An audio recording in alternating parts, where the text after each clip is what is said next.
আজি এটা ৰেচিপি লৈ আহিছিল, একেবাৰে সহজ। আপাৰ আচামৰ ফালে পানী পিঠা বুলি কয়, আমি লোৱাৰৰ ফালে খোলা চাপৰি পিঠা বুলি কওঁ।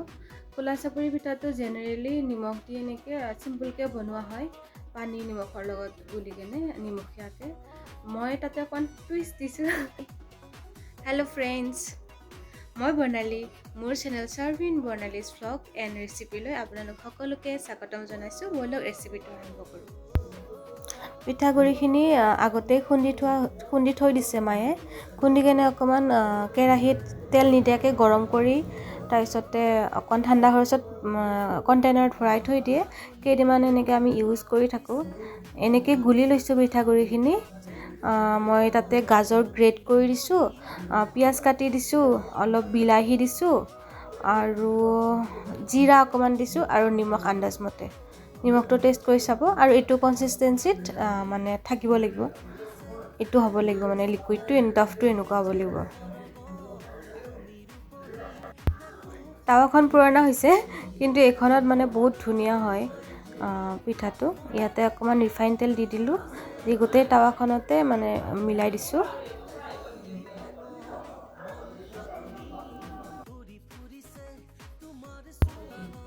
তেলখিনি গৰম হোৱাৰ পিছত পিঠাগুড়িখিনি দি দিছোঁ এনেকৈ। তাৰপিছতে গোটেইখিনি টাৱাখনত মিলাই দি দিম।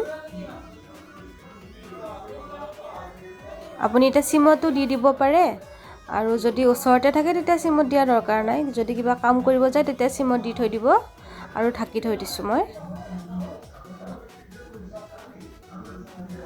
এবাৰ ছাইডৰখিনি যে উঠি যায়, এইখিনি যে উঠি যায়, তেতিয়া মানে ওলোটাই দি দিব হেতা এখনেৰে।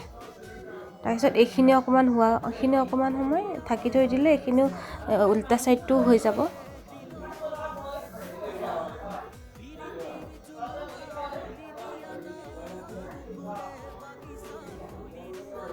এয়া হৈ গ'ল। এতিয়া ধুনীয়াকৈ হট কেছত ভৰাই থৈ দিম। তাৰপিছতে গৰম গৰম চাহৰ লগত খালেই হ'ব। আৰু বাকীখিনি পিঠাও এনেকৈ বনাই লৈ লওঁ। এনেকৈ বনাই খাবচোন, এনেকৈ খাবলৈ টেষ্টি হয়। এটা বেলেগ, কিছুমানে বনায়ো চাগে এনেকৈ। ময়ো এজনী আণ্টিৰ তাত দেখিয়ে বনাইছিলোঁ। আৰু ভিডিঅ'টো কেনেকুৱা পালে জনাব।